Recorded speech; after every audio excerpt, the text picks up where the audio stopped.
Hello my dear students. आज हम लोग बहुत ही चैलेंजिंग टॉपिक सॉल्व करने वाले हैं। आज हम लोग मोमेंट ऑफ इनर्शिया कैलकुलेट करेंगे एक स्फीयर और कोन की वजह से। स्फीयर सॉलिड भी होगा, हॉलो भी होगा, कोन सॉलिड भी होगा और हॉलो भी होगा।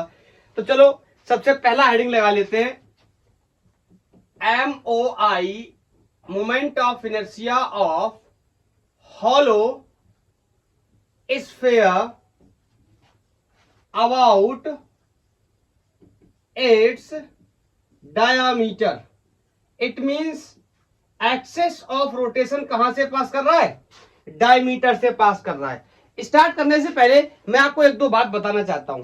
जैसे कि हम समझ सकते हैं कि स्फीयर्स कैसे बॉडी होते हैं, 3D बॉडी होते हैं। अगर स्फीयर से एक्सेस ऑफ रोटेशन पास कर रहा है, इट मींस वो तीनों एक्सेस के अबाउट हो सकता है, maybe x axis, y axis और जेड एक्सेस।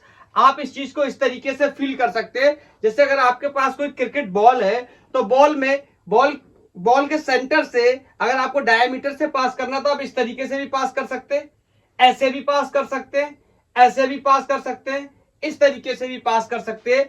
बॉल के सेंटर से पास कर रहा है axis of rotation about its diameter. तो सारी ही पॉसिबिलिटी हो सकती है। तो समझते हैं इस बात को।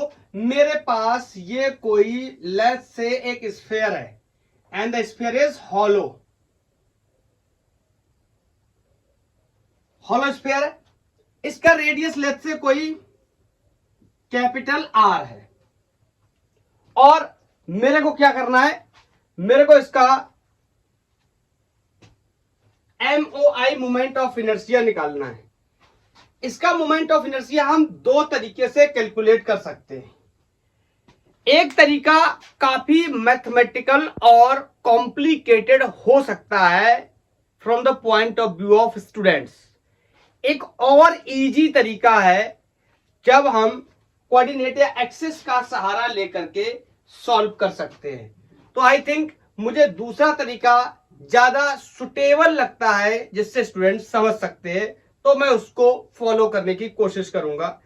अगर आप लोगों को ज्यादा मैथमेटिकल तरीका चाहिए तो आप मेरे को कमेंट करके बता देना, मैं आपको जो मैथमेटिकल वे है ड्राइव करने का, ज्यादा मैथमेटिकल कॉम्प्लिकेटेड लाइक एंगल और ये D theta, theta, cos theta, sine theta करके, तो मैं आपको वैसे भी बता दूंगा। तो आज मैं सेलेक्ट कर रहा हूं इसको। मैं मान लेता हूं कि यहां पर मेरे पास एक कोई पॉइंट है, लेट्स से ये कोई पी पॉइंट है। आपको पता है इस पर 3D होता है, तो ये पॉइंट के कोऑर्डिनेट मैंने x, y, z ले लिए। मेरी बात को बहुत ध्यान से समझना। ये बोर्ड पे बना हुआ है तो इसको ऐसा मत समझना ये सर्कल है, ये एक स्फीयर है। अब स्फीयर को कंपेयर कैसे समझ सकते हैं? आप क्रिकेट बॉल को समझ सकते हैं या वाटरमेलन को समझ सकते हैं।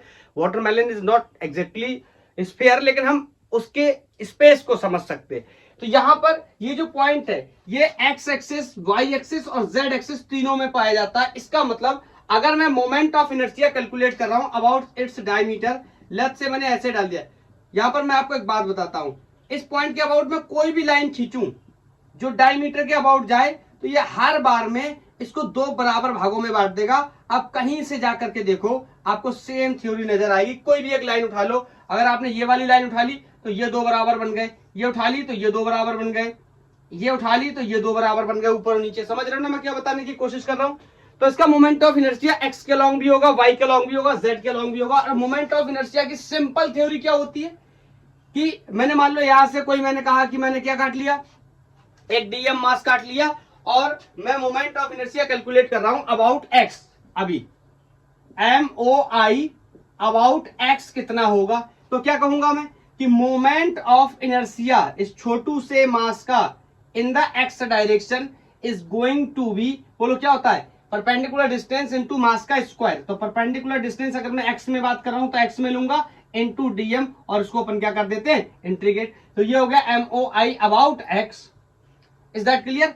तो ऐसे में आपसे बोलूं कि MOI अबाउट बाई मेरे को करना हो, बाई एक्सिस करना हो, very simple, I can write DI y is going to be integral of y square d m. Is that clear? ऐसे ही अगर मुझे MOI अबाउट Z लिखना हो तो मैं कैसे लिख सकता हूं? It is going to be very simple for me, moment of inertia इस छोटू से मास का in z direction is going to be the distance square means z square and multiply by the dm and integral.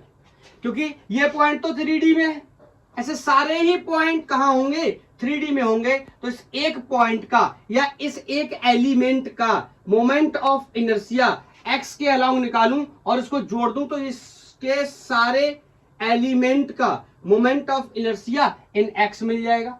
ऐसे ही इस मास का, इस dm मास का moment of inertia y के अबाउट निकालूं तो बचे हुए सारे पार्ट का अगर y के अबाउट निकालना है dl का तो इसको क्या कर दूं, इंटीग्रेट कर दूं, dm का इंटीग्रेट कर दूं। ऐसे ही इसका निकाल लेता हूं z के अबाउट इस एलिमेंट का, और बाकी बचे हुए एलिमेंट का अगर निकालना है तो क्या कर दूंगा, इसका इंटीग्रेशन कर दूंगा, क्योंकि हर बार में मास की वैल्यू क्या होगी, dm होगी, और हर बार में डिस्टेंस की वैल्यू भी क्या होगी, सेम। क्यों, ये आपको बहुत ही बेसिक सेंस की बात है, आपको समझ आनी चाहिए। ये डिस्टेंस x किसी भी एलिमेंट के लिए x ही रहने वाली है। ऐसा नहीं है कि यहां अगर एक एलिमेंट मैंने दूसरा काट लिया ये dm, तो ये जो डिस्टेंस x है ये चेंज हो जाएगी, या फिर इसकी डिस्टेंस y के अबाउट चेंज हो जाएगी, या फिर ये डिस्टेंस z के अबाउट चेंज हो जाएगी। ऐसा कुछ भी होने वाला नहीं है। हर एक मास की, हर एक डिफरेंशियल मास की distance from the centre in the x, y और z विल बी सेम। तो आई कैन से इन तीनों एक्सेस के अबाउट अपन करेंगे क्या, कैलकुलेट इसका मोमेंट ऑफ इनर्शिया। अब बड़ी बात ये, आपको पता है अगर मोमेंट ऑफ इनर्शिया कैलकुलेट करने जाएंगे तो ये x, y या z की वैल्यू मुझे पता होनी चाहिए, मींस डिस्टेंस मेरे को पता होना चाहिए, क्योंकि ये किसमें है, ये 3D में ये पॉइंट, तो इसमें 3D में distance means x, y, z तीनों में होंगे। तो मैं इसका पोजीशन वेक्टर लिखता हूं। सबसे पहले पोजीशन वेक्टर, मैं इसको पहले भी लिख चुका हूं कई बार,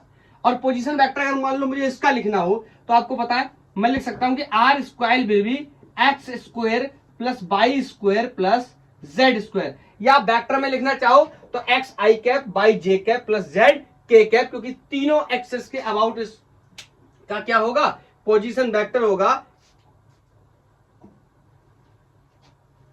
क्योंकि ये पॉइंट किसमें है, 3D में। अब मेरे को आप एक बात बताओ, बहुत ही सिंपल बात है, मैं आपसे पूछूं डिस्टेंस फ्रॉम x कितना होगा, डिस्टेंस फ्रॉम x कितना होगा, तो आप कहोगे क्या, आपको पता है सिंपली डिस्टेंस फ्रॉम अगर x मेरे को निकालना है तो मैं क्या कर सकता हूं, x को इस साइड रोक सकता हूं, इन दोनों को घटा सकता हूं और इसके बराबर ला सकता हूं, तो मेरा आंसर आ जाएगा। मैं ज्यादा कॉम्प्लिकेटेड किए बजाय आपको ऐसे बताता हूं, आप बताना मेरे को समझ आया नहीं आया, नहीं तो मैं एक और तरीके से बता दूंगा। X square simply will be y square plus z square, x से डिस्टेंस इतनी होगी, y square plus z square, distance from y axis, बताओ क्या होनी चाहिए, वाई एक्सिस क्या हो जाएगा, y square will be x square plus z square. और मैं आपसे पूछूं distance from z axis, going to be very simple, z square is equal to x square plus y square. अभी भी जिन लोगों को समझने में तकलीफ रही हो, इस पॉइंट को मैं 3D में बनाता हूं, इस तरीके से समझना। अब एक्स, वाई और जेड तीनों को समझने की कोशिश करना। तो लेट्स से मैंने इसको कुछ ऐसे बना दिया, ठीक है, ये पॉइंट है कोई, तो ये x के अबाउट भी है, y के अबाउट भी है, और ये z के अबाउट भी। देखो z तो वैसे हम ऐसे बनाते, तो ये z के अबाउट भी है, तीनों के अबाउट है, और डिस्टेंस निकालना है। एक कोऑर्डिनेट इसका ओरिजिन पे मान लेंगे तो दूसरा क्या हो जाएगा, ये वाली डिस्टेंस क्या हो जाएगी y, ये वाली क्या हो जाएगी x, तो ये वाली क्या हो जाएगी z। कोई एक निकालनी है जो कि दोनों के समेशन के स्क्वायर के बराबर होगा, x square is equal to y square plus z square. बहुत ही बेसिक सेंस की बात है। या आप चाहो, अगर आपको थोड़ी बहुत मैथमेटिक्स और भी आती है तो आप इसको ऐसे भी समझ सकते हो कि x square will be y square plus z square minus r square, ऐसे भी आप समझ सकते हो। फिर तीनों में ही आर स्क्वायर को भी रख सकते हो, वहां से भी हम चीजों को सॉल्व कर सकते हैं, लेकिन मैं ज्यादातर कोशिश कर रहा हूं कि इसको मैं बहुत ही बेसिक बनाऊं। बोलो, अब मैं आपसे एक सवाल पूछना चाहता हूं कि मोमेंट ऑफ इनर्शिया अगर मेरे को निकालना है टोटल, तो आपको पता है एक्स के लॉन्ग भी है, वाई के लॉन्ग भी है और जेड के लॉन्ग भी है, तो तीनों का मोमेंट ऑफ इनर्शिया क्या कर दे रहा हूं, ऐड कर दे रहा हूं, और ऐड करने के बाद सिंपली जो भी आएगा वो हमारा आंसर हो जाएगा। अब मैं आपको यहां पर एक बात और बताता हूं, अगर मेरे को ऐसे ना करके ऐसे करना हो, तो जिस दूसरे मेथड की मैं बात कर रहा हूं, तो मैं आपसे बोलता ना, मैं यहां से गया और यहां से मैंने एक स्ट्रिप काटा या इस तरीके से एक मास काटा जिसका एंगल डी थीटा है। ये वाली मैथमेटिक्स का मैं बात जिक्र कर रहा था। तो इसमें कंपोनेंट बनाने पड़ेंगे एक्स के अलावा, जैसे sine theta, x sine theta, y cos theta, like that, समझ रहे हो ना। तो उसको फिर इंटीग्रेट करते। तो अगर आप चाहे तो आप मेरे को कमेंट कर सकते, मैं आपको बता दूंगा कि वैसे कैसे सॉल्व होगा। अदरवाइज ये भी अच्छा मेथड है, ज्यादा समझने की कोई बहुत ज्यादा रिक्वायरमेंट नहीं है। इजीली इन चीजों के बारे में हमें जानकारी रहती है। क्लास 10th वगैरह से 9th से हम इन सब चीजों के बारे में पढ़ के आ रहे होते हैं कि डिस्टेंस तीनों एक्सिस में किस तरीके से होती है। Is that clear? तो बताओ, मैं आपसे बोलूं, अगर मैं, आपने नोट कर लिया डिस्टेंसेस वगैरह, आपको पता है ना, नोट कर लिया। अब मैं आगे चल के मैं इनको ऐसे यूज कर लूंगा। तो बताओ, एक्स वाई और जेड के अबाउट मैंने इस डिफरेंशियल मास का मोमेंट ऑफ इनर्शिया लिख दिया, और मैं इन सबको अगर क्या कर दूं, ऐड कर दूं, तो मेरा आंसर आ जाएगा। Is that clear? तो मैं आपसे बोलने चला कि तीनों एक्सिस के अबाउट मोमेंट ऑफ इनर्शिया कितना होगा।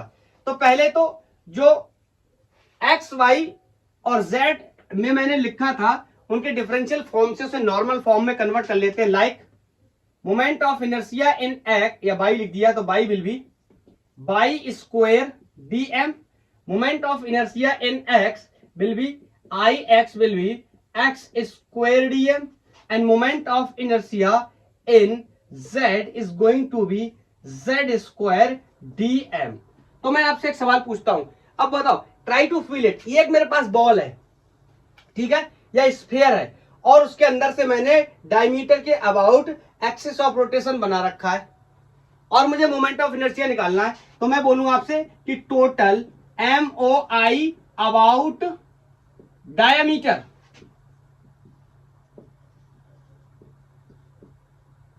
along all three axes, बोलो कितना हो जाएगा। Simply this is going to be I x plus I y plus I z. तीनों को हम क्या कर सकते हैं, ऐड कर सकते हैं। और यहां पर आप देखोगे x square DM plus by square DM plus z square DM, तीनों को मैंने लिख लिया। Is that clear? और एक्स वाई और जेड की तीनों को वैल्यू को मैं यहां पर रिप्लेस करने जा रहा हूं। Is that clear? या फिर आप ऐसे भी कह सकते हो कि तीनों में डीएम क्या है, पहले डीएम को कॉमन कर लेता हूं। This is going to be I x, moment of inertia in x, moment of inertia in y plus moment of inertia in z. मैंने तीनों से डीएम को कॉमन कर लिया, और एक्स की वैल्यू आप पीछे से देख सकते हो कितनी थी, y square plus z square. Is that clear? बोलो, इज दैट क्लियर? ये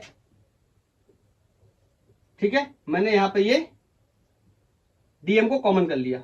अब बताओ, यहां पर मेरे को लिखनी है किसकी वैल्यू, बाई की वैल्यू। बाई की वैल्यू कितनी हो जाएगी, x square plus z square. आप पीछे से देख सकते हो मैंने तीनों डिस्टेंसेस को मेंशन किया हुआ है। बोलो, जेड की जगह मैं लिख सकता हूं क्या, x square plus y square. अब यहां पर आप ध्यान से देखोगे तो हर एक फंक्शन में आपको दो दो चीजें मिलेंगी। जैसे 2x है, 2y है और 2z है, मतलब 2x square plus 2y square plus 2z square. तो मैं इसको यहां पर ऐसे लिखता हूं, moment of inertia in x plus moment of inertia in y plus moment of inertia in z is going to be dm। और ध्यान से देखोगे, एक x मतलब x स्क्वायर, एक y स्क्वायर, सॉरी एक z स्क्वायर, एक z स्क्वायर, एक y स्क्वायर, एक y square. I can say 2x square plus 2y square plus 2, मेरे 2 और z दोनों एक ही जैसे लगने लगेंगे, 2z square. Is that clear? तो मैं यहां से क्या कर सकता हूं, 2 को कॉमन ले सकता हूं। I moment of inertia in x plus moment of inertia in y plus moment of inertia in z।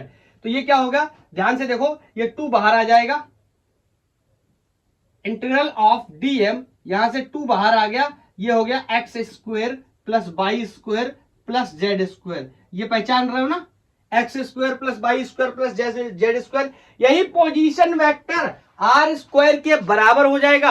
अभी अभी हम लोगों ने डिस्कस किया था, और हम जानते भी है पोजीशन वेक्टर कैसे लिखा जाता है।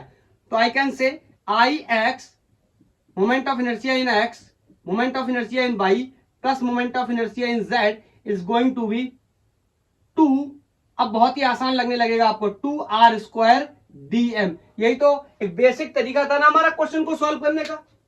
ऐसे ही तो हम स्टार्ट करते थे ना, याद आया?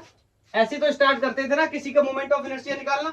अब डिफरेंस क्या है और सारे केसेस में और इस केस में, यहां पर कई बार एक्स लिखते थे आर की जगह, एक्स स्क्वायर, कई बार वाई की स्क्वायर, कई बार जेड स्क्वायर। क्यों? क्योंकि या तो MOI एक्स के अबाउट कैलकुलेट करते थे या वाई के अबाउट या जेड के अबाउट, लेकिन ये 3D ऑब्जेक्ट है तो तीनों के अबाउट कैलकुलेट कर रहा है। तो अगर मैं चाहता तो पहला लाइन आर स्क्वायर लिख सकता था और आर स्क्वायर को आपको बता सकता था अगर एक्स के अबाउट निकालूंगा तो एक्स स्क्वायर डीएम, वाई के अबाउट निकालूंगा तो वाई स्क्वायर डीएम, या जेड के अबाउट निकालूंगा तो जेड स्क्वायर डीएम। आखिरकार बाद में हमारा यही आ गया। Is that clear? अब मैं आपसे एक सवाल पूछना चाहता हूं, moment of inertia in x, moment of inertia in y, moment of inertia in z, बताओ कौन कौन कांस्टेंट है? ये आर तो चेंज होने वाला है नहीं, वो सेंटर से हर बार ये डिस्टेंस क्या होगी आर, और दो तो वैसे भी गणित का नंबर है तो ये 2 आर स्क्वायर बाहर आ गया और अंदर बचा कौन? डीएम। और आपको पता है ये डीएम, ये डीएम, ये डीएम, ये डीएम, सारे डीएम को अगर मैं जोड़ दूंगा तो this is going to be equal to the mass of the hollow sphere, और mass of the hollow sphere को मान लेते कैपिटल एम वगैरह कुछ ना कुछ होगा। अब मैं यहां पर एक बात आपको बहुत ही इंपॉर्टेंट बताना चाहता हूं। अच्छा, मोमेंट ऑफ इनर्शिया में बेसिकली आप देखो कितनी चीजें होती हैं, एक डिस्टेंस होती है और एक मास होता है, ठीक है? और एक्स एक्सेस के अबाउट निकाल रहा हूं या वाई एक्सेस के अबाउट निकाल रहा हूं या जेड एक्सेस के अबाउट निकाल रहा हूं, तो एक बड़ा ही इंपॉर्टेंट स्टोरी है कि हॉलो स्फीयर के केस में मोमेंट ऑफ इनर्शिया एक्स के अबाउट निकालूं या वाई के अबाउट निकालूं या जेड के अबाउट निकालूं। मोमेंट ऑफ इनर्शिया एक्स के अबाउट, यहां पर समझो ये हॉलो स्फीयर ऐसे रखा हुआ है, ठीक है? मैं इसके अंदर जा रहा हूं, एक्स के अबाउट निकालूं, वाई के अबाउट निकालूं या फिर जेड के अबाउट निकालूं, तीनों के अबाउट मोमेंट ऑफ इनर्शिया क्या होगा? सेम। क्योंकि सेंटर से एक्स की दूरी, वाई की दूरी और जेड की दूरी तीनों के केसेस में क्या है? सेम है। और मास हर एलिमेंट का क्या होने वाला है? सेम। तो मैं कह सकता हूं यूनिफॉर्म मास डेंसिटी, ये तो मैं आपको पहले बता चुका हूं, मतलब हर पर यूनिट लेंथ, एरिया या वॉल्यूम में मास की वैल्यू क्या है? सेम। तो यहां पर मैं एक बात मेंशन करना चाहता हूं कि हम कर रहे हैं कैलकुलेशन, या ऐसे लिख दे रहा हूं, यूनिफॉर्म मास डेंसिटी है, मतलब हर जगह मास की वैल्यू क्या है? पर यूनिट एरिया, लेंथ या वॉल्यूम में सेम है। बोलो। और डिस्टेंसेस भी क्या है? सेम है। Distances also same from centre, distances भी सेम है। तो मैं आपसे एक बात कह सकता हूं, then MOI will be also same. अरे भैया दो ही चीजें तो होती है ना, यूनिफॉर्म मास डेंसिटी है, मास तो सेम है, डिस्टेंसेस भी सेम है, इसका मतलब है मोमेंट ऑफ इनर्शिया भी क्या है? सेम है। बहुत इंपॉर्टेंट ये बात। इसका मतलब moment of inertia about x is equal to about y is equal to about z, I can say I मान लिया मैंने, कोई तीनों के अबाउट क्या है? सेम है। नोट कर लिया? यहां से हटाता हूं। अब देखो ऊपर वाला, इसको मान लो कोई इक्वेशन 1 रख लो, तो बोलो क्या कह दो? इसको कह दो पोटेन 1। तो यहां पर देखोगे I is going to be 2 r square और dm will be mass of the hollow sphere, मैंने कैपिटल एम मान लिया। This is going to be 3I is equal to 2, जैसा हम लोग लिखते चले आ रहे हैं ट्रेंड में वैसा ही लिखेंगे, MR square, in the moment of inertia will B 2/3 MR square. Remember this is the MOI of hollow sphere about its diameter in any axis। तो ये आ गया हमारा मोमेंट ऑफ इनर्शिया। मैं कह सकता हूं ये एक्स के अबाउट भी इतना ही है, वाई के अबाउट भी इतना ही है, जेड के अबाउट भी इतना ही है। अब मैं आपको बताऊं इस चीज का मैं इस्तेमाल करूंगा आगे चल के, when I will discuss about the solid sphere. तो मैं आपको ऐसे बताऊंगा, बताओ सॉलिड स्फीयर क्या है, सॉलिड स्फीयर और हॉलो स्फीयर में डिफरेंस क्या है। सॉलिड स्फीयर के अंदर पूरे वॉल्यूम में क्या होगा? मास भरा हुआ होगा। फिर मैं बोलूंगा इसका रेडियस कोई कैपिटल आर है, तो मैं क्या करूंगा यहां से छोटू आर दूरी पे जाके यहां से एक एलिमेंट काटने की कोशिश करूंगा। तो बोलो ये एलिमेंट कैसा कट के बाहर आएगा? भैया 3D बॉडी है स्फीयर, तो 3D एलिमेंट ही कट करके आएगा। बोलो इसका मतलब अगर मैं सॉलिड स्फीयर से काट के निकालूंगा तो कौन निकलेगा? Hollow sphere. और मैं इस बात का यूज कर लूंगा कि हॉलो स्फीयर का मोमेंट ऑफ इनर्शिया तो मुझे पहले से पता है, 2/3 mr²। सिर्फ डिफरेंस किस चीज में होगा? दो चीजों में। ये इस वाले हॉलो स्फीयर को ले रहा हूं तो इसका रेडियस छोटू r रख दूंगा, और इसका मास कोई कैपिटल M पूरा तो होगा नहीं, तो इसका मास, इस एलिमेंट का मास कोई dm होगा, तो यहां पर dm रख दूंगा। मींस 2/3 dm और इस छोटू r का स्क्वायर। बाकी जो चीजें जरूरत पड़ेंगी उन्हें रिप्लेस करके अपन क्या कर लेंगे? फाइंड आउट कर लेंगे।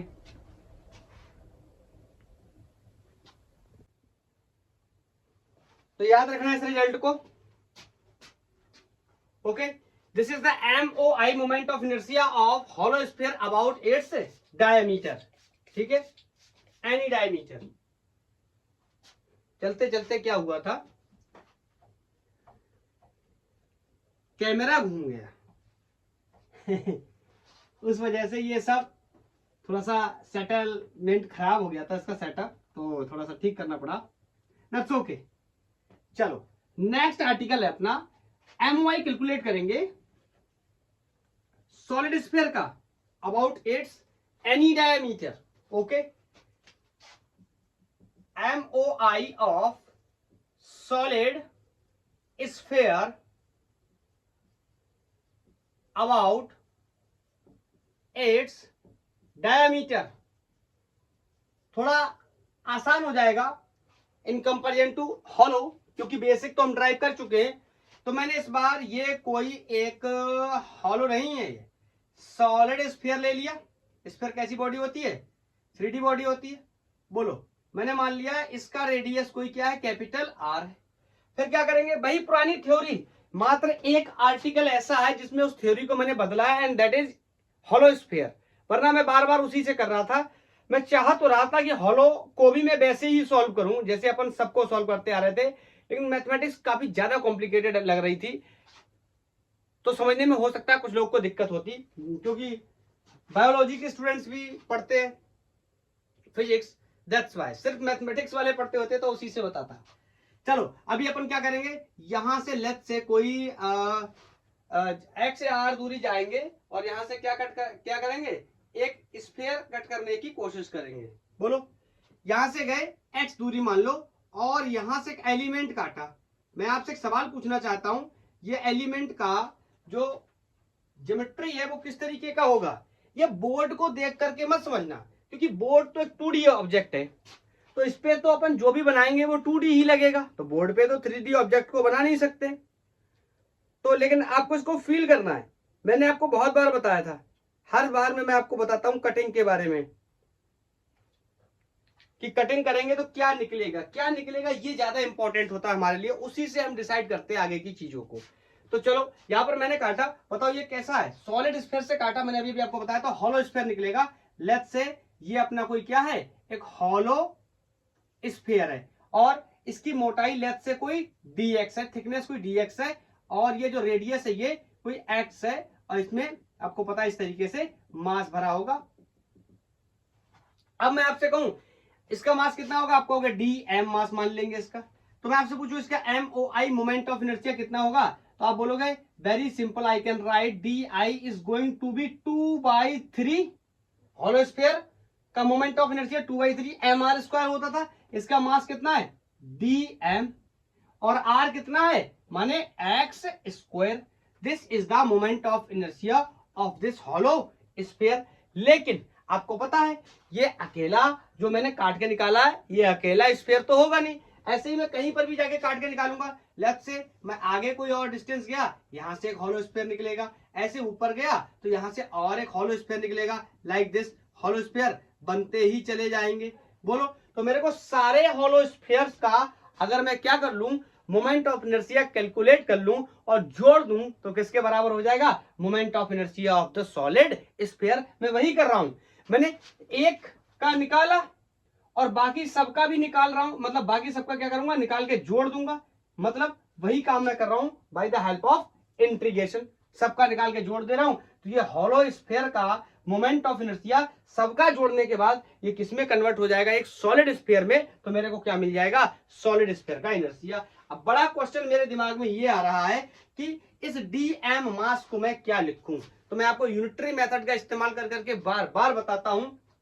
बोलो, सॉलिड स्फीयर है ये, इसका वॉल्यूम क्या होगा 4/3। सबसे पहली बात तो ये है कि मेरे को ये डिसाइड करना है कि मास वॉल्यूम में डिस्ट्रीब्यूटेड होगा, एरिया में होगा या लेंथ में होगा। हम लोग थ्रू आउट अगर आप देखते चले आ रहे होंगे, प्रीवियस लेक्चर को अगर आपने देखा होगा, हम लोगों ने moment of inertia ring, disc, rod वगैरह का कैलकुलेट किया हुआ था। तो हम ये डिसाइड करते थे कि मास की डेंसिटी कैसी है, किस तरीके का मास डिस्ट्रीब्यूशन है, एरिया में है, लेंथ में या वॉल्यूम में। सिंपली यहां दिखाई दे रहा है सॉलिड स्फीयर का मतलब मास किसमें फैला हुआ है, वॉल्यूम में। तो यूनिटरी मेथड का यूज करके मैं एक बात कह सकता हूं कि मैं मान ले रहा हूं पाई आर 4/3 पाई आर क्यूब में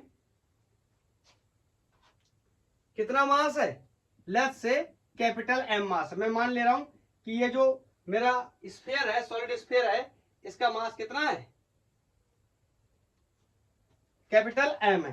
तो आपसे मैं सिंपल सवाल पूछूं, यूनिट वॉल्यूम में कितना मास होगा? आप कहोगे सर इस मास को इस वॉल्यूम से डिवाइड लगा देंगे, सर इतना मास होगा इसके यूनिट वॉल्यूम में। अगर यूनिट एरिया की बात चल रही होती तो पहले एरिया का मास टोटल मास के बराबर, टोटल एरिया में टोटल मास लिख देते, फिर यूनिट एरिया का मास निकाल देते।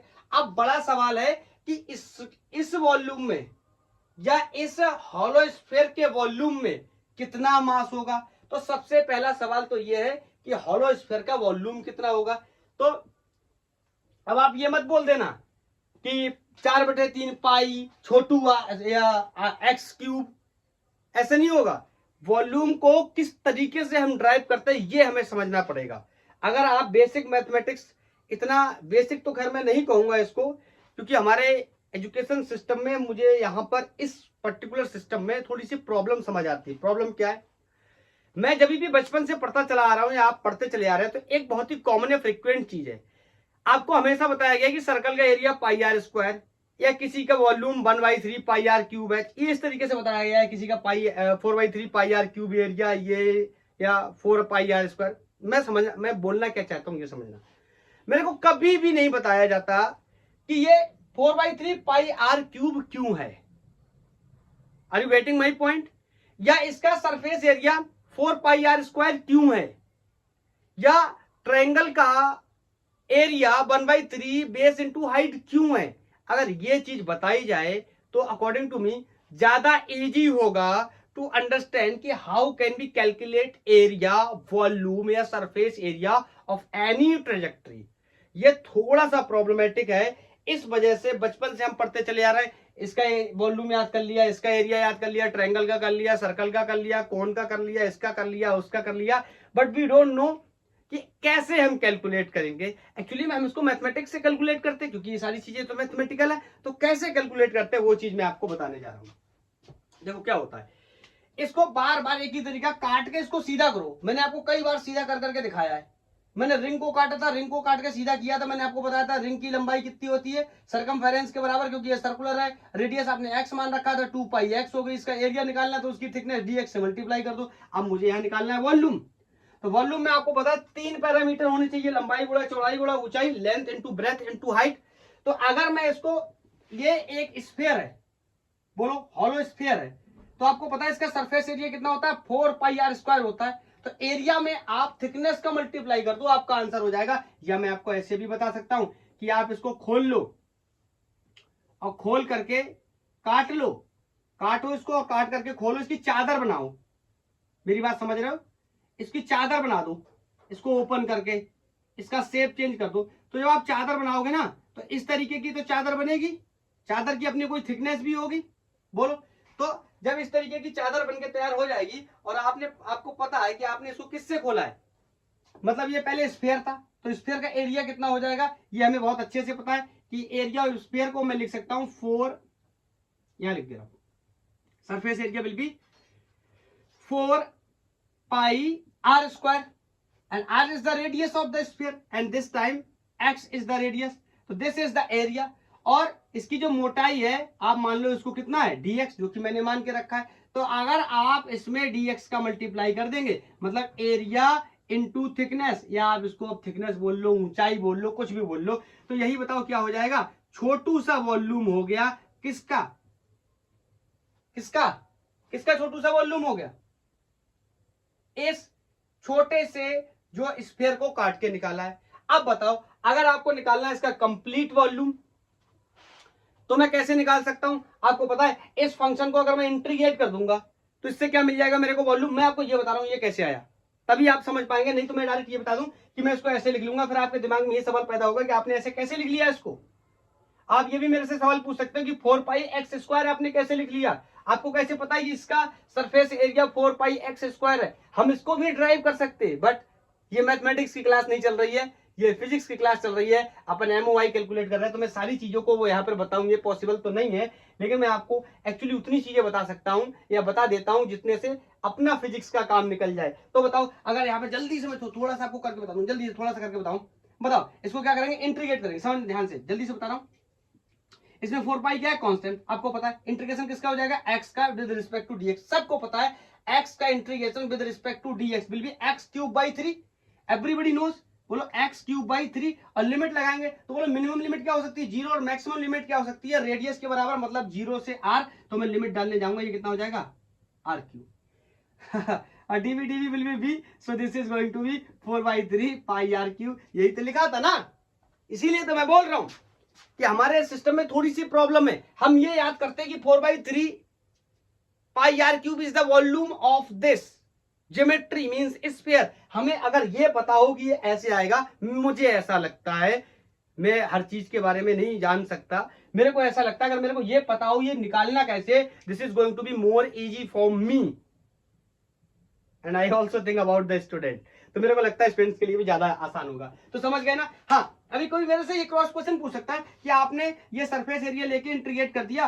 और आपको पता चल गया वॉल्यूम क्या है, ये सरफेस एरिया आपने कैसे डिसाइड किया, इसको भी हम ऐसे ही डिसाइड कर सकते हैं, लेकिन ये अब मैं ज्यादा इसके बारे में नहीं बता सकता क्योंकि अपन फिजिक्स पढ़ रहे हैं। तो बताओ, अब मैंने कहा कि 4/3 पाई r क्यूब वॉल्यूम में m मास है, तो यूनिट वॉल्यूम में m अपॉन इतना होगा, तो इस छोटू से वॉल्यूम में कितना होगा, तो मट्टी पलीत मट्टी पलीत का मतलब multiply with this Chhotu volume, तो छोटू वॉल्यूम कितना हो गया 4 पाई एक्स स्क्वेयर dx, ये इतना छोटू से वॉल्यूम होगा, तो इस छोटू से वॉल्यूम में कितना मास होगा, इतना मास होगा। इस डीएम एलिमेंट की वैल्यू निकाल के यहां रख देंगे, आंसर बन जाएगा। तो बताओ अभी जो मर रहे होंगे उनको मार डालेंगे, ये देखो ये 4 पाई से 4 पाई मर गया और ये 3 पलट के ऊपर चला गया, तो मैं यहां पर मेंशन कर दे रहा हूं कि ये जो डीएम है ये किसका मास है, इस डीवी वॉल्यूम का मास है, और इस डीवी वॉल्यूम का मास कितना आ रहा है 3m upon r cube into x square dx is the mass of dv volume, और डीवी वॉल्यूम का मास मैंने क्या मान के रखा है डीएम, तो इस डीएम की वैल्यू को अपन यहां रख सकते हैं और हमारे आंसर आ जाएंगे। तो d I is going to be 2/3, I can write dm की जगह 3m over r cube x square into dx, और आपको पता है ये x पहले से मौजूद है, तो एक लाइन बढ़ाने के बजाय मैं यहाँ x की पावर 4 कर दे रहा हूं, इतना सारे लोग समझ सकते हैं। Is this clear. और यहां पर क्या करेंगे, इंटीग्रेशन करेंगे, everybody knows d I will be I, जो कांस्टेंट उनको बाहर निकाल लेंगे। 2 क्या है, कांस्टेंट है, बोलो 3 से 3 मुझे मरता हुआ दिखाई दे रहा है, ये मर गया। Total mass of the sphere is also constant and the radius of the sphere is also constant, ये चेंज होने वाली नहीं है। कौन चेंज हो सकता है, दिस एक्स, कहां से 0 से लेके, और इसकी मैक्सिमम रेंज कितनी हो सकती है कैपिटल आर, तो अपन को लिमिट भी मिल गया, तो इसको निकाल करके लिमिट भी डाल देंगे। This is going to be 2m over r cube and integration of x to the power 4 with respect to dx, and the minimum value of the x is possible 0 यहां पर, and the maximum value of the x is possible capital R यहां कहीं पर। Is that clear, मजा आ रहा होगा I think, बोलो। तो अभी अपन क्या करेंगे, इसका इंटीग्रेशन हमारे लिए बहुत आसान है, बहुत बार मैं आपको बता चुका हूं इंटीग्रेशन। x का विद रिस्पेक्ट टू dx का मतलब क्या होता है, पावर में एक ऐड करना होता है, रिमेनिंग पावर को डिवाइड करना होता है। तो बोलो पावर कितने हैं इसके 4, एक और ऐड कर देंगे तो पावर कितना हो जाएगा 5, और डिवाइड बाई 5, तो I can say this is going to be 2m upon r cube and integration is going to be x to the power 5 over 5 and limit from 0 to r। 0 को रखने का कोई मतलब नहीं है, r पे रखूंगा कितना हो जाएगा r to the power 5, और ये 5 को मैं बाहर निकाल ले रहा हूं, इस 5 को मैं बाहर निकाल ले रहा हूं। So this is going to be 2/5 m upon r cube, और बोलो ये कितना हो जाएगा r to the power 5। ये r to the power 3 जब इससे मरेगा तो यहाँ कितना बचेगा 2। This is going to be simply 2/5 mr square। 2/5 mr square is the moment of inertia of solid sphere, but remember the axis of rotation is passing from the center through the diameter। अगर ये कहानी कुछ ऐसी है, यहां से axis of rotation पास कर गया तो रिजल्ट चेंज हो जाएगा। टेंजेंशियल अगर चला गया तो क्या होगा रिजल्ट, डिस्कस करेंगे जब हम दो इंपॉर्टेंट थ्योरम के बारे में बात कर लेंगे, perpendicular axis theorem and parallel axis theorem. सारे रिजल्ट चेंज हो जाएंगे। रिंग या जो भी हमने अभी तक पढ़े हैं सब हमने किसके अबाउट, ज्यादातर किसके अबाउट पढ़ रहे हैं, सेंटर के अबाउट पढ़ रहे हैं। अगर क्या होगा आगे चल के इसके बारे में डिस्कस करेंगे, लेकिन ये स्टैंडर्ड रिजल्ट आपको दिमाग में रखने हैं। So this is 2/5 mr square। Let me check is it is visible or not. Yes it is visible. बोलो तो समझ गए किस तरीके से हम कैलकुलेट करेंगे। अगला आर्टिकल मेरा हॉलो कौन से रिलेटेड है। सॉलिड या हॉलो स्फीयर की तो हमने बात कर ली, दोनों ही खत्म हो गए, सॉलिड और हॉलो। अब अपन बात करेंगे कोन की। तो फिर दो प्रकार के कोन हो सकते हैं, एक हॉलो कोन और एक सॉलिड कोन। तो पहले यूज कर लेते, कॉन्सेप्ट बना लेते किससे, हॉलो से। तो आपको पता है जब अपन सॉलिड कोन से एलिमेंटल कटिंग करने जाएंगे तो कौन पैदा होगा, हॉलो कोन। और हॉलो कोन का एमओआई हम पहले से कैलकुलेट कर ले रहे हैं। तो मास m की जगह dm, डिस्टेंस r की जगह x या छोटू r जैसी कोई चीज का इस्तेमाल कर लेंगे, जिससे हमारा क्या होगा, काम हो जाएगा। सॉलिड स्फीयर को, सॉलिड कोन को इजीली क्या कर सकते, ड्राइव कर सकते। चलो तो हेडिंग लगा लो, एमओआई ऑफ हॉलो कोन। अगर किसी ने हॉलो कोन नहीं देखा है तो रोड के किनारे जब कंस्ट्रक्शन का काम चल रहा होता है तो बीएलसी तो सबको ने सुना होगा ना, बीएलसी प्लेयर जो आता है उसके ऊपर जिस तरीके की ज्योमेट्री बनी होती है वो हॉलो कोन समझ सकते हैं आप।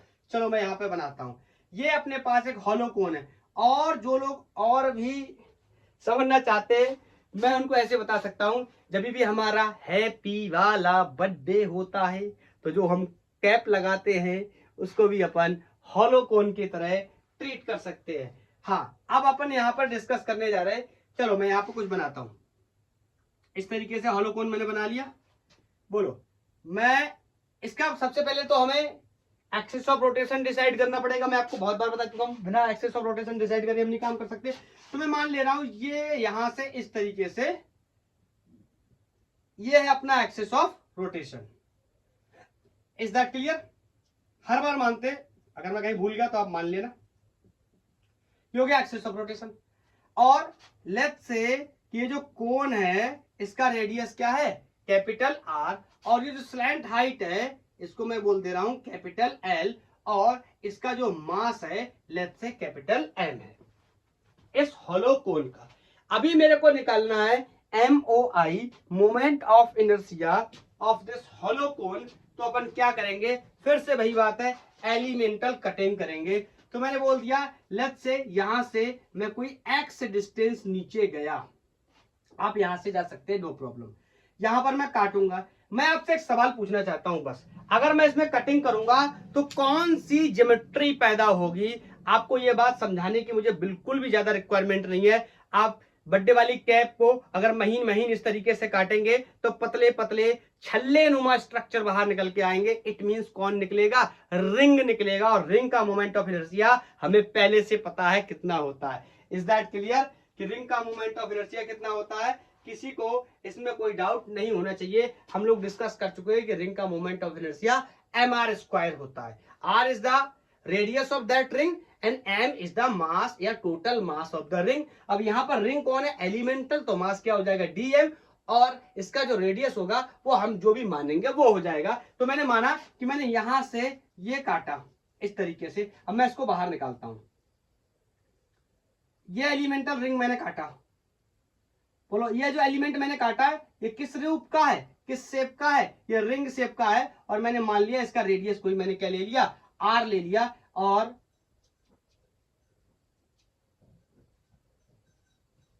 इसका मास कोई क्या हो गया, dm मास है। एलिमेंटल रिंग निकाला तो इसका मास क्या होगा, कोई dm मास होगा। और मुझे अगर जरूरत पड़ जाए मैं इसकी थिकनेस कितनी मानूं, तो आप मान सकते हो क्या, इसकी थिकनेस कोई मैंने dx मान ली। अब इस रिंग की वजह से कितना मोमेंट ऑफ इनर्शिया होगा ये हम लोग पहले से जानते हैं, आपको पता रिंग की वजह से मोमेंट ऑफ इनर्शिया mr² होता है, ठीक है।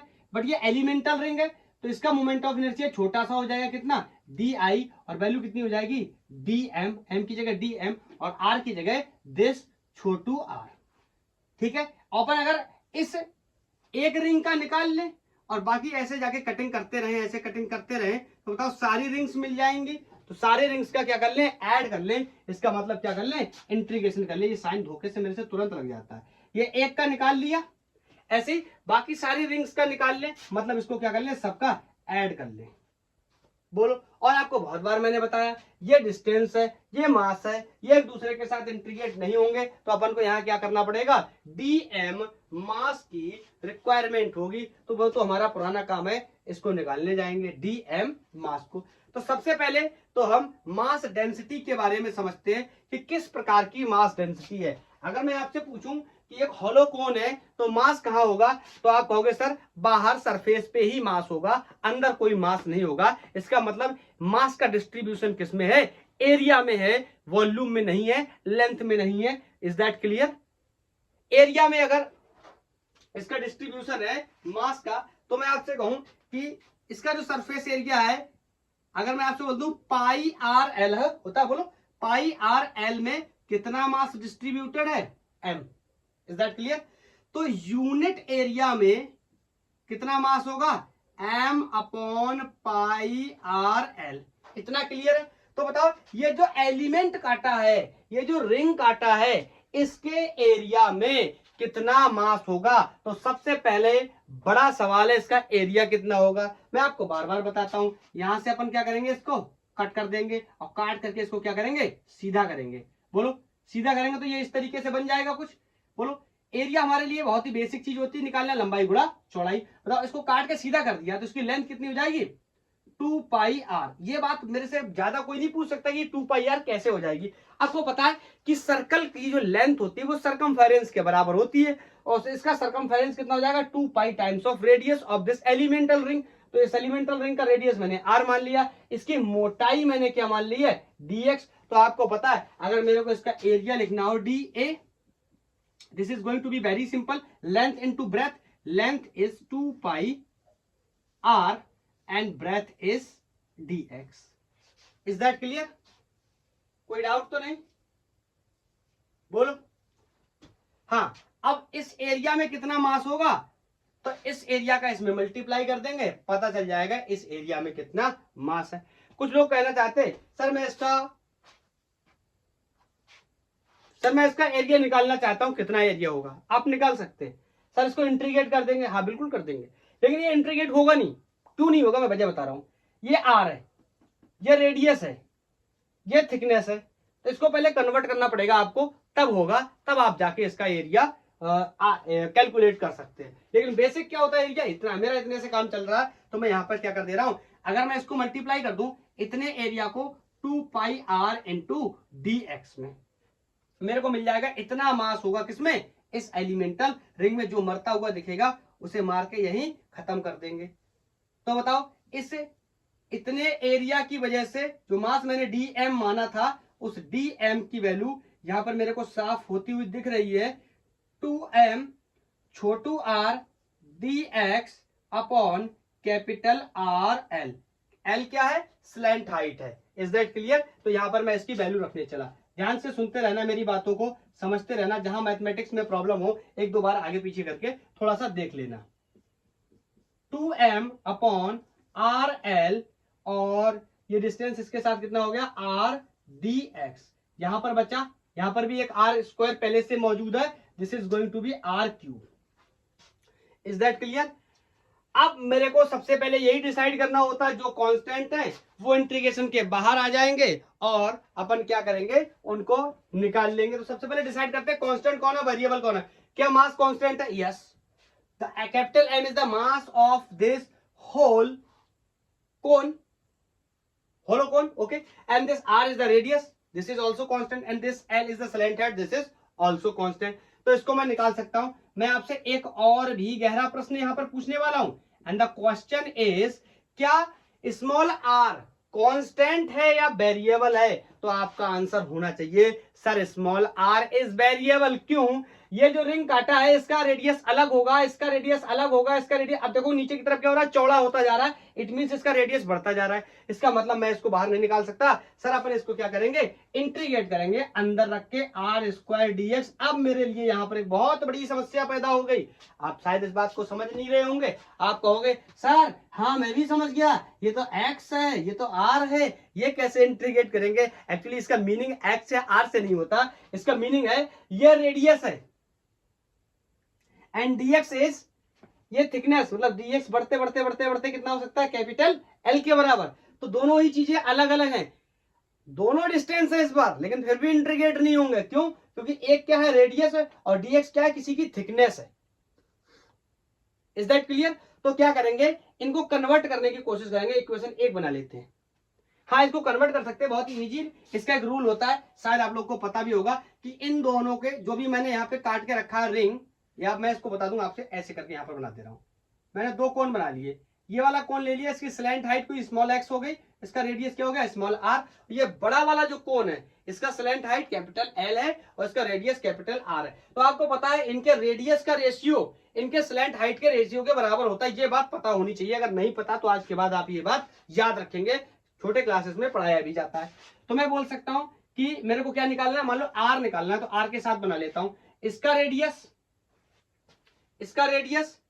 का रेशो इसके बड़े वाले के रेडियस के साथ, इसकी स्लैंट हाइट x अपॉन इसकी स्लैंट हाइट कैपिटल L। तो मेरे को r को रिप्लेस करना है, तो मैं कह सकता हूं this is going to be r x upon L। Clear? r की वैल्यू मिल गई यहां से। अब चाहो तो अपने मन से यहां पे एक नोट डाल लेना कि दो ट्रायंगल बना लेना, ऐसे नाम लिख लेना AOC और इसका AOD, इस तरीके से दोनों ट्रायंगल को नाम दे देना और कंपेयर कर लेना और लिख लेना। ठीक है? आप नोट्स थोड़ा और अपने इनलार्ज कर लेना। ठीक है? मैं यहां से पुट कर रहा हूं इसको value, put R in first. तो मैं यहां पे इसको DI या I भी लिख लेता तो भी कोई दिक्कत नहीं थी, 2M upon RL and value of the small r is capital R x over L। तो यहां क्या हो जाएगा, एक सेकंड, यहां पे एक छोटी सी मिस्टेक हो गई, ये r क्यूब हो चुका था, r स्क्वायर नहीं। ठीक है? तो यहां पे नहीं तो पूरा कहानी खराब हो जाएगी। r cube x cube upon L cube and multiply by dx। Is that clear? बोलो, देख लेना, छोटी सी भी गलती बाद में बहुत महंगी पड़ सकती है। क्वेश्चन को सॉल्व करने में छोटा मोटा काम नहीं है, काफी टफ चीजों के बारे में डिस्कस कर रहे हैं आज हम लोग। बताओ, तो इसको हम क्या कर रहे हैं, ऊपर यहाँ पे मैं इंटीग्रेट कर दे रहा हूं। तो यहां से डी आई को मैंने मान लिया क्या हो गया, मोमेंट ऑफ इनर्शिया पूरे कोण का हो गया, जिसमें मैंने 2m अपॉन कैपिटल RL को कॉमन ले लिया। अब इसमें भी देख लो क्या कुछ चीजें कांस्टेंट है, उनको भी बाहर निकाल लेंगे। यस, कैपिटल R और L क्या है, कांस्टेंट है, तो मैं इनको भी बाहर निकाल सकता हूं in the form of R cube upon L cube. Is that clear? अंदर कौन बचा, x cube with respect to dx। क्या ये हो जाएगा इंटीग्रेट? यस ऑफ कोर्स ये हो जाएगा इंटीग्रेट। हाँ, इसकी लिमिट के बारे में डिस्कस कर सकते हैं कि इसकी लिमिट क्या हो सकती है। लिमिट के बारे में ध्यान से सोचना। इस बार मैं इस रेडियस पे काम नहीं कर रहा हूं, अगर आप ध्यान से देखो तो मैं इस रेडियस पे काम नहीं कर रहा हूं। ये रेडियस था वेरिएबल फंक्शन में, लेकिन मैंने इसको कन्वर्ट कर लिया in the terms of slant height. इस dx पे काम कर रहा हूं, ये dx, ये dx, ये dx, ये dx, ये dx, ये dx, ये dx, ये dx। बोलो, तो x की वैल्यू मिनिमम यहां से कितनी हो सकती है, 0, और मैक्सिमम कितनी हो सकती है, x की वैल्यू कैपिटल L। ठीक है ना? ये वेरिएबल था रेडियस, लेकिन मैंने इसको क्या कर लिया, कन्वर्ट कर लिया। यही तो किया था ना, r अपॉन x से, r अपॉन कैपिटल R से, x अपॉन L से, यही तो मैंने किया, क्योंकि ये भी वेरिएबल था और ये भी वेरिएबल था, तो मैंने दोनों को अलग अलग ना करके कन्वर्ट कर लिया सिंगल वेरिएबल में, किसमें, एक्स के टर्म्स में, मींस इस स्लैंट हाइट के टर्म्स में। इसका मतलब स्लैंट हाइट सबसे कम क्या हो सकता है, 0, और सबसे मैक्सिमम स्लैंट हाइट क्या हो सकता है, capital l. Is that clear? So I can write I is going to be 2m upon r l. जो कट रहा है पहले उनको मार देंगे, यहां एक आर से आर मर गया और एल की पावर 4 हो गया, ठीक है, यहां पर बचा r square. Is that clear? 2m upon ये कैंसिल हो गया एक आर से, यहां 2 बच जाएंगे, तो आर स्क्वायर और एल टू दी पावर 4। और सबको पता है कि इंटीग्रेशन करना है एक्स टू दी पावर 3 का, पावर में एक जोड़ना है, रिमेनिंग पावर को डिवाइड करना है। So this is simply going to be x to the power 4 over 4 and limit from 0 to l. तो 0 लिमिट रखने का तो कोई मतलब है नहीं, एल वाला ही पार्ट रख करके क्या कर लेते हैं, सॉल्व कर लेते हैं, हमारा आंसर बन जाएगा। सो I can say I is equal to 2m r square over l to the power 4। मैं यहां पर जब लिमिट रखने जाऊंगा, this is going to be simply l to the power 4 over 4। Is that clear? ये l की power 4 से L की पावर 4 मर गया, ये 1 यहां से गया 2। तो moment of inertia of a hollow cone is simply m r square. हाँ, आपको ये पुरानी चीजों की भी याद दिलाएगा कि ऐसा मोमेंट ऑफ इनर्शिया आप और केसेस में भी पढ़ चुके हैं। बोलो, क्लियर है? चलो जल्दी से समय बिना खराब किए हुए मैं इसको सॉलिड कोन में कन्वर्ट कर देता हूं। हाँ, वही वाली पहले अपनी पुरानी थ्योरी आपको बता देता हूं। क्या, अब मेरे पास एक सॉलिड कोन है, सॉलिड कोन होने का मतलब आइसक्रीम है, आइसक्रीम में ये बाहर निकलाएगा, बोलो आइसक्रीम। या जो मेरी बर्थडे वाली कैप है उसमें अपन क्या करेंगे, कोई सामान भर देंगे, ठीक है। अब ये सॉलिड कोन बन गया, मतलब इसके अंदर क्या हो गया, मास हो गया। Is that clear? मास हो गया, तो फिर से क्या करेंगे, ये कोई x दूरी जाएंगे, इस बार मैं इस हाइट को कैपिटल h स्मॉल h मान ले रहा हूं। बोलो, तो यहां पर क्या करेंगे, एलिमेंट काटेंगे। अब मैं आपसे सवाल पूछना चाहता हूं, ये जो एलिमेंट काटा ये क्या है? अब आपका answer should be very very very clear. This is disc not ring. Ring और डिस्क में क्या अंतर है, सबको पता होना चाहिए। ये रिंग है और ये डिस्क है। रिंग में मास सिर्फ सरकमफेरेंस पे होता है, अंदर कोई भी मास नहीं होता। डिस्क में पूरा मास अंदर भरा होता है। आप इसको डीवीडी का कैसेट समझ सकते हो, समझ रहे हो ना, डीवीडी का कैसेट अंदर मास भरा हुआ है, तो यही तो है ना। सॉलिड में से काटोगे तो ऐसे काट रहा है, ऐसे ऐसे कटिंग कर रहा है, ये कौन इस तरीके से रखा हुआ है, ऐसे काट रहा है, ऐसे ऐसे। तो बोलो कैसे काट, आलू के चिप्स जैसे कट रहे हैं, आलू के चिप्स, आलू के आलू के चिप्स। सर मेरे तो मुंह में पानी आ गया, कोई बात नहीं, आलू के चिप्स कट रहे, तो आलू के चिप्स कट रहे तो अंदर क्या है, मास भरा होगा ना। तो काटेंगे तो इस बार यहां कौन कटा था, रिंग, यहां कौन कटेगा, डिस्क। Is that clear? और हाँ, आपको पता है कि इस डिस्क की वजह से कितना मोमेंट ऑफ इनर्शिया होता है, ये बात हमें पहले से पता। आपको होगा सर मुझे नहीं पता, आप पीछे का लेक्चर देखो जाके, मैं ड्राइव करके आया हूं, तो मैं इसको नोट करने चला। डिस्क की वजह से half m r square moment of inertia होता है, हॉलो कोन का भी उतना ही आया है, ठीक है। तो आपको पता है हाफ एम आर स्क्वायर का मतलब, हाफ तो कांस्टेंट वैल्यू एक नंबर है, और एम का मतलब टोटल मास था किसका, डिस्क का। यहां अपना पूरा डिस्क का तो नहीं लेंगे, डिस्क हमारा यहाँ कौन है, एलिमेंट है। यहां पर डिस्क सिर्फ एक क्या है, एलिमेंट, तो इसका मास का कोई डीएम मान लेंगे। और वहां पर हाफ एम आर स्क्वायर में r square was the radius of that disc, और यहां पर मेरा डिस्क क्या है, एलिमेंट है, तो मैं जो भी मानूं इसका रेडियस स्मॉल आर या स्मॉल एक्स, तो वही मेरा क्या हो जाएगा, रेडियस। तो हेडिंग लगा लेंगे moment of inertia of solid cone, MOI of solid कोन। तो ये सॉलिड कोन का MOI निकालना, ये मैंने बना दिया अपना एक सॉलिड कोन। ये इसकी हाइट मैंने यहां से ले ली h। Is that clear? और इसके अंदर क्या भरा हुआ है, मास भरा हुआ है, बोलो। और ये हो गया अपना axis of rotation. Is that clear? और ये रेडियस मैंने ले लिया कोई कैपिटल R। फिर क्या करेंगे, यहां से फिर से x दूरी कोई नीचे आएंगे और यहां से एक क्या करेंगे, एलिमेंटल कटिंग करेंगे, और इस एलिमेंट को कट करके इस तरीके से बाहर निकालेंगे, और ये एलिमेंट इस तरीके से तैयार होगा। इस एलिमेंट का कोई एक अपना रेडियस मान लेंगे, बोलो, ये जो एलिमेंट है पहले तो इसका नाम लिख देते हैं, ये क्या है, ये डिस्क है।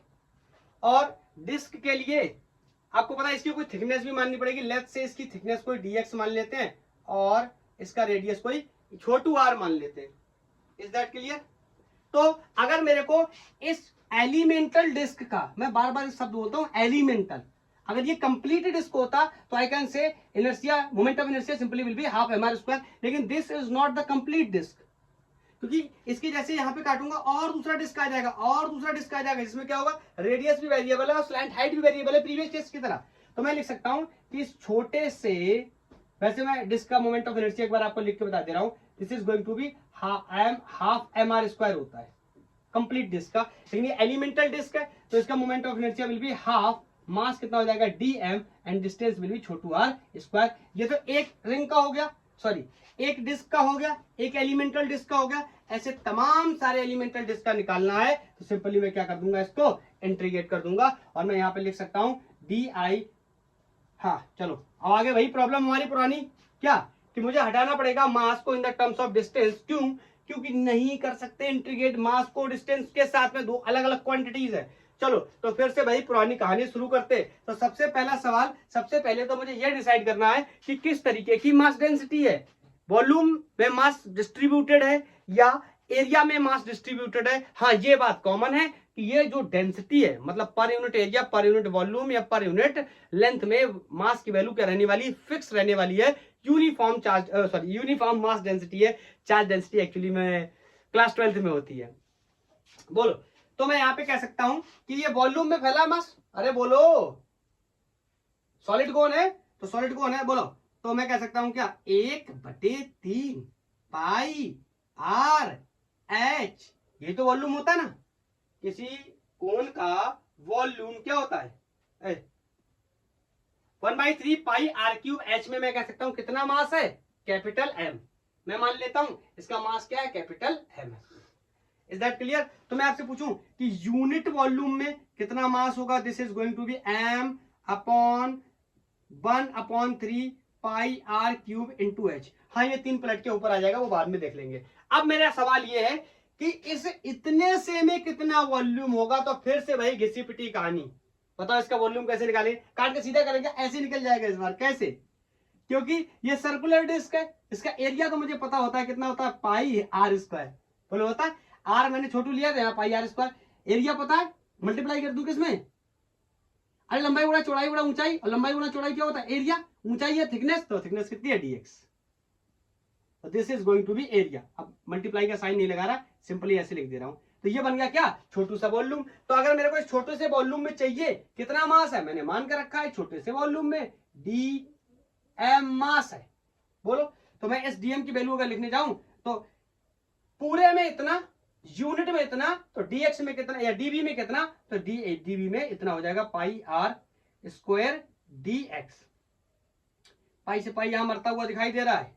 बोलो, तो यहां पे मैं लिख दे रहा हूं, ये छोटू से एलिमेंटल डिस्क में dm छोटू सा मास था और इस dm की वैल्यू ये पलट के ऊपर चला गया 3m, नीचे बचा capital r cube small h into r square dx। अभी यहां पर रखेंगे, फिर से प्रॉब्लम आएगी क्योंकि इंटीग्रेट नहीं होंगे एक दूसरे के साथ, जैसे प्रीवियस केस में। फिर से रिप्लेस कर देंगे, जल्दी जल्दी करते हैं। अब हाफ m की value 3 capital M upon r cube into h into r square यहां पर है और एक आर स्क्वायर यहां पे, तो I can write r to the power 4। किसी को कोई प्रॉब्लम नहीं होनी चाहिए। और बोलो ये dx यहां से आ गया। अब आप पहले तो अपन डिसाइड करेंगे कि जो जो कांस्टेंट है उनको बाहर निकालेंगे। 1/3 of course constant, sorry 1/2 constant है, 3 भी क्या कांस्टेंट है। मास of this cone is also constant, मैंने m ले रखा है, and the radius of this cone is also constant क्योंकि मैंने कैपिटल R ले रखी है, एंड द हाइट, ऊंचाई भी कांस्टेंट है क्योंकि मैंने h ले रखी है। तो इस पूरे फैक्टर को मैं बाहर निकाल ले रहा हूं। This is going to be 3/2 m upon r cube into h, और अंदर कौन बचा, r to the power 4 dx। अभी इसको करेंगे क्या, इंटीग्रेट। ये हो जाएगा, नहीं होगा। क्यों नहीं होगा, फिर से वही प्रॉब्लम है। ये क्या है, रेडियस है, ये वेरिएबल रेडियस है, इसका r है, इसका कुछ और होगा, इसका कुछ और होगा, बढ़ते बढ़ते जाएंगे तो ये कैपिटल R हो जाएगा। तो ये क्या है, वेरिएबल है, और ये dx ये भी क्या है, वेरिएबल है। ये किसके फॉर्म में वेरिएबल है, थिकनेस। तो बोलो थिकनेस बढ़ते बढ़ते बढ़ते बढ़ते कितना हो सकता है, h हो सकता है। बोलो इज दैट क्लियर। h के फॉर्म में हटा देंगे। तो यहीं पे प्रॉब्लम फिर से वही आ रही है कि मुझे क्या करना चाहिए, बोलो मेरे को फिर से इसको हटाना चाहिए। तो मैं हटा सकता हूं in the terms of thickness या हाइट। बोलो रखो, फिर से वही कहानी है। आप ये छोटू से, मैं यहाँ पे निकाल के दिखा देता हूं, ये छोटू सा कौन निकाल लिया, इसका रेडियस क्या है, छोटू आर, और इसकी डिस्टेंस ऊपर से कितनी है, एक्स। Is that clear. बोलो, और इसकी पूरी स्मॉल एच ले रखी है मैंने, हाइट ये एक्स ले रखी है, और ये बड़ा वाला, अच्छा बड़ा वाला भी एक बार बना ही देता हूं। ये बड़े वाले का रेडियस बड़ा आर और ये स्मॉल एच। तो फिर से मैं वही कर सकता हूं क्या, रेडियस के रेशो इन हाइट्स के रेशो के क्या होंगे, बराबर। मेरे को निकालना कौन है, आर। आर को हटाना है, तो आर को पहले लिख लेता हूं, आर इसका radius divide by capital R. बोलो इसका रेडियस आर है तो इसकी हाइट कितनी है, एक्स, और इसका रेडियस कैपिटल आर है तो इसकी हाइट कितनी है, एच। तो यहां से मैं कह सकता हूं छोटू r is going to be r x upon h. Is it clear. इसको कोई इक्वेशन एक बना लो और सीधा लिख दो पुट इन वन। इसको पहले फर्स्ट में डालो, फिर देखो क्या होता है आगे, आगे की कहानी बाद में। तो यहां से मैं लिख सकता हूं d I is going to be 3/2 m upon r cube into h, और यह पावर 4 है तो इन सबका पावर 4 करेंगे, r to the power 4 x to the power 4 upon h to the power 4। इसको रखेंगे तो r to the power 4, x to the power 4, h to the power 4, क्योंकि इसका फंक्शन का पावर क्या है, 4 है, और यहां मल्टीप्लाई विद dx। अब देखो क्या r कांस्टेंट है, ऑफ कोर्स कांस्टेंट। क्या h कांस्टेंट है, ऑफ कोर्स कांस्टेंट। तो r की पावर 4 और h की पावर 4 क्या होंगे, बाहर आ जाएंगे। मैं यहां ऊपर में आता हूं, नोट कर लो, कर लिया, चलो ठीक है। अब यहां से d I will be I. अब मैं लिखने जा रहा हूं moment of inertia of this solid cone, this is going to be 3/2 m r cube into h. यहां से बाहर निकाला मैंने, क्या निकल के आया, r टू दी पावर 4 और h टू दी पावर 4 बाहर आ गए, क्योंकि दोनों क्या है, constant. And integration of x to the power 4 with respect to dx। बहुत ही इजी है। फिर से वही कहानी, ये x मिनिमम कितना हो सकता है, 0, और x की सबसे ज्यादा वैल्यू कितनी हो सकती है, l तो नहीं, मैंने यहां पे क्या ले रखी है, स्मॉल h। क्लियर। हाँ अभी ध्यान से देखो, ये r टू दी पावर 3 मर गया, इस r टू दी पावर 4 से एक r ऊपर रह गया, और ये h टू दी पावर कितना हो गया, 5 हो गया। तो I can write this is going to be 3/2m upon h to the power 5 into r। And integration अपन इसका जब करने जाएंगे,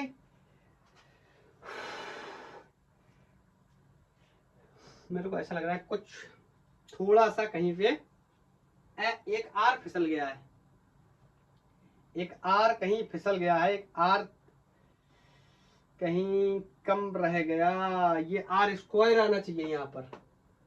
अगर ये आर स्क्वायर नहीं आएगा तो ये आगे सॉल्व नहीं होगा ना। अब मैंने मिटा भी दिया पीछे से, अब इसको लिखना भी मेरे लिए बहुत मुश्किल है। कहाँ पे गड़बड़ हुआ है, कहीं तो दिख नहीं रहा है। चलो अच्छा पहले पूरा सॉल्व कर ही लेते हैं, फिर देखते हैं बाद में। अभी गलती ढूंढने जाएंगे तो शायद कोई और भी मिस्टेक हो सकती है। तो बोलो इसकी मिनिमम वैल्यू 0 और मैक्सिमम वैल्यू क्या हो सकती है, स्मॉल h। इसका इंटीग्रेशन जब अभी अपन करेंगे, इसका इंटीग्रेशन सबको पता है, पावर में एक ऐड कर देंगे, x to the power 5 and divide by 5। Limit from 0 to l, 0 to h। आपको पता है 0 रखने का कोई मतलब नहीं है, तो मैं क्या रख देता हूँ, h लिमिट रख देता हूँ। So i is going to be 3/2m r upon h to the power 5 into, यहां रखूंगा h to the power 5 over 5। ये h टू दी पावर 5 से 5 मर गया, मैंने बोला था ना ये r कम रह गया।